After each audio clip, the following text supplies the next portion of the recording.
Bonjour les amis, alors aujourd'hui je vais vous parler un petit coup vite fait de l'importance de connaître certaines cristallographies de certains minéraux. En fait c'est pour vous dire qu'il y a certaines pièces de minérales qui coûtent pas cher, je vais dire, sur le marché, mais selon le poids, selon la taille, qui peuvent vraiment prendre beaucoup de valeur. Par exemple, vous avez les grenats. Le grenat est un minéral qui est cubique. Donc quand il va se former, je vais dire en gros ça va être ça. Sauf qu'après il se reforme dedans. Donc ça va être plus être un machin qui va être comme ça. Pas hexagonal comme le...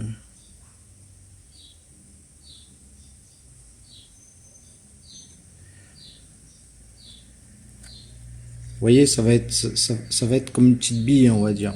Mais avec des faces. Et si vous voulez, le grenat, on va beaucoup en trouver des trucs qui font des tailles de 1 cm. Vous voyez? Et avec le temps, ça va être un peu érodé. Donc ça va être des boules comme ça. Je schématise, hein. Et ça va être des pièces de, allez, 1 cm, 0,5 cm. Si vous avez un grenat qui fait 5 cm, 10 cm, vous arrivez dans des grenats qui sont assez rares. Surtout si c'est du tsavorite, du spersatite.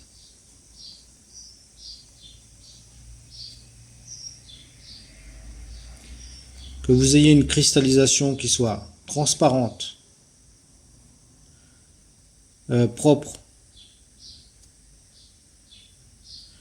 avec la bonne couleur, la bonne teinte, vous êtes sur des grenats qui ont une valeur marchande forte, très forte. Et je parle même pas si vous avez un démontoïde.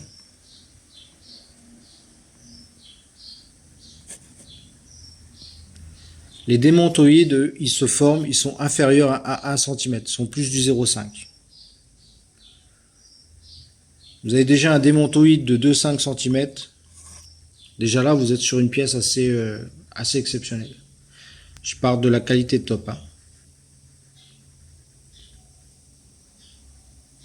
Comparé, je vais dire, admettons, une aigue marine. Parce qu'une aigue marine, elle va se former comme ça.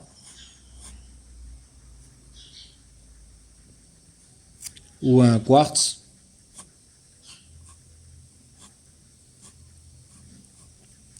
C'est pareil, ça va être des pièces qui vont faire, je sais pas, peut-être 15 cm sur 8 cm. Pareil pour le quartz, voire plus. C'est des pierres, si vous voulez. Là-dedans, on peut tailler des grosses gemmes.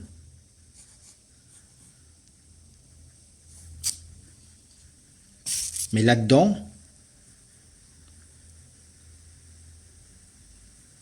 c'est rare. Dans les grenats, on aura plus des petites gemmes que là-dedans. Donc automatiquement, un gros grenat aura beaucoup plus de valeur qu'une grosse aigue marine. Sachant que la grosse aigue marine aussi, parce qu'en fait, normalement, il y a une espèce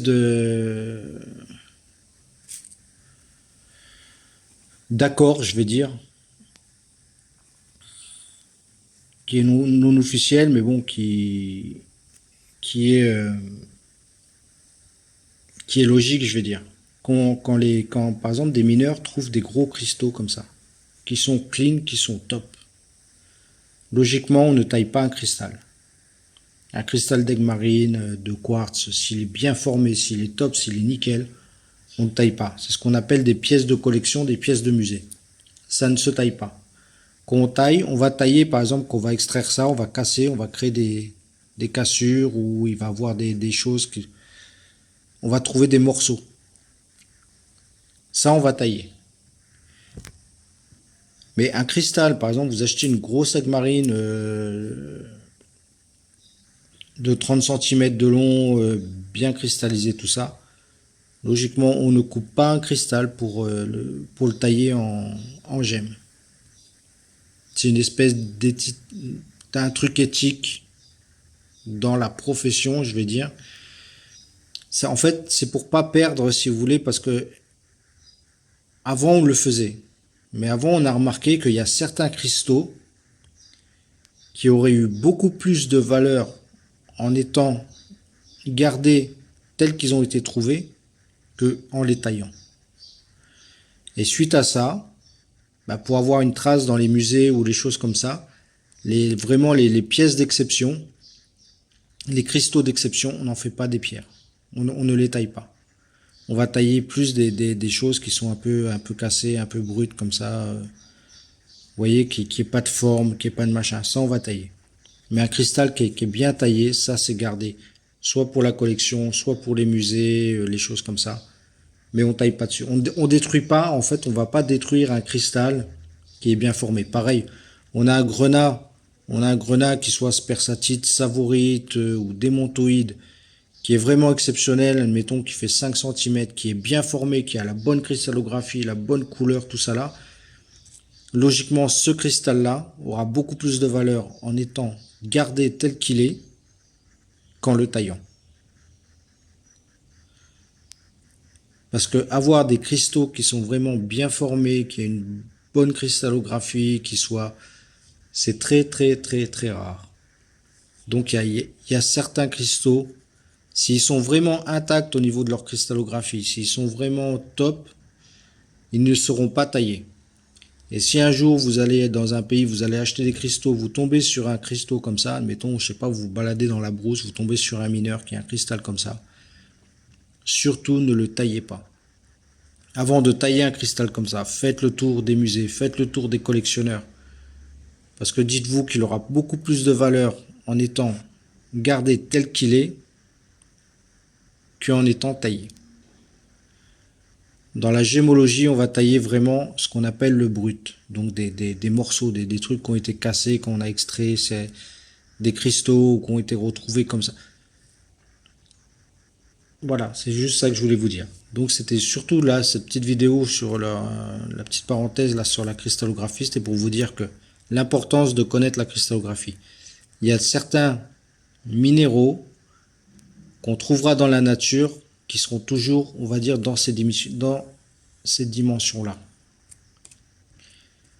Et quand ils arrivent dans des dimensions comme ça, on rentre dans des pièces qui sont exceptionnelles. Donc des pièces qui peuvent avoir une très grande valeur marchande. Comparé à certains minéraux qui, eux, en fin de compte, on peut avoir des gros bruts, vous voyez, et avoir des grosses pièces. Mais après, il y a le phénomène, admettons, dans le béryl, on va beaucoup plus trouver de béryl vert que d'émeraude, par exemple.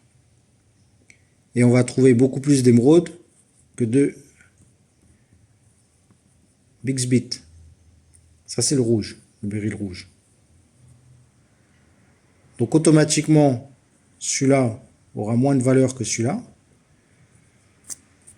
Et celui-là aura beaucoup plus de valeur que les autres, parce qu'il sera beaucoup plus rare. Sachant que l'émeraude, lui, fait partie des pierres précieuses. Le Bixbit, non. Le Bixbit, c'est pierre fine. Vous voyez, après, il y a ça aussi qui rentre en jeu. Mais la cristallographie n'est pas à prendre, comment dire, à la légère. C'est quelque chose d'hyper important. Donc, il faut vraiment connaître les types de cristaux que vous voulez acheter, comment ils se forment, les tailles qui sont le plus souvent trouvées et les tailles qui sont vraiment exceptionnelles. Pour que vous sachiez si une pierre qu'on veut vous vendre cher, c'est vraiment exceptionnel. Vous voyez, par exemple, quelqu'un vient vous voir avec un savorite de, je sais pas moi, 15 CT, couleur top, il vous dit, voilà, moi j'ai une pièce, elle est vraiment exceptionnelle, elle est là, et vous voyez qu'elle est au-dessus du prix du marché, c'est peut-être normal. Parce que elle rentre dans une catégorie où est-ce que c'est assez rare d'en trouver. Par contre, s'il vient avec une pierre de 1,5 CT, il vous dit, ouais, j'ai une savorite de 1,5 CT, c'est rare. Là, c'est discutable. Vous voyez? Enfin voilà, c'est une petite parenthèse que je voulais vous mettre à propos de la cristallographie. Donc bien connaître les minéraux, la cristallographie, savoir qu'est-ce qui sort de l'exceptionnel et qu'est-ce qui ne l'est pas. Allez, à plus. Ciao, ciao.